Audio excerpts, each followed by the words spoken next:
Agro farm. তো এখন আমরা আলোচনা শুনবো হযরত মাওলানা হাফেজ নূর হোসেনের কাছ থেকে, যে এই যে কোরআনের মাস রমজান, কিন্তু এই পৃথিবীর ম্যাক্সিমাম লোক কোরআন জানে না, বুঝে না, কোরআন শোনে না, কোরআন নিয়ে গবেষণাও করে না, জানারও চেষ্টা করে না। কোরআন না পড়ার, না জানার যে বিরূপ প্রতিক্রিয়া, কেমন প্রতিক্রিয়া হতে পারে সেই বিষয়টি যদি আপনি বলতেন।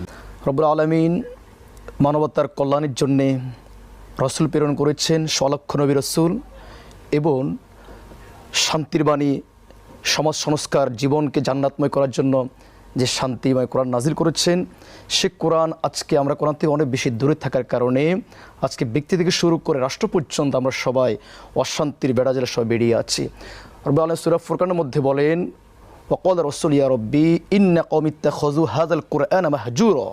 কঠিন। যারা কোরআনকে হাসি ঠাট্টা বিদ্রুপ করে, কোরআনকে পিছনে ফেলে সামনের দিকে দুনিয়ায় বলে পাওয়ার জন্য দুনিয়াতে মেতে থাকবে, রাসূলুল্লাহ সাল্লাল্লাহু আলাইহি ওয়াসাল্লাম কিয়ামতের মাঠে ওই সকল জাতির জন্যে রাসূল নিজে বলবেন যারা দুনিয়া জীবিত অবস্থায় কোরআনকে অস্বীকার করেছিল, কোরআন সামনে থাকার পরেও পড়ে নাই, শিখে নাই, জানে নাই, বুঝে নাই, যে কোরআন আলোকে জীবনকে গঠন করে নাই, তারা আজকে আমার উম্মত নয়।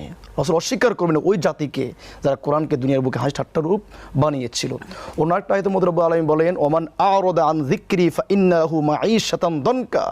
তোমরা জীবনে অনেক কিছু পেতে পারো, তোমরা অনেক সফলতা অর্জন করতে পারো, তোমরা অনেক কোটিপতি হতে পারো, তবে তোমার জীবনটা অশান্তি করে ফেলবো, তোমার জীবনকে সংকীর্ণ বানিয়ে ফেলবো। কেন বানাবো?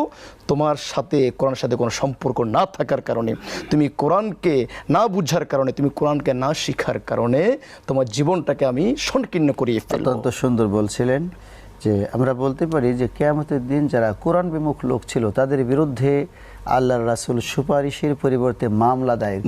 কঠিন কথা, অত্যন্ত চমৎকার শুনছিলেন। প্রিয় দর্শক, আমরা এখন একটি ইসলামী সঙ্গীত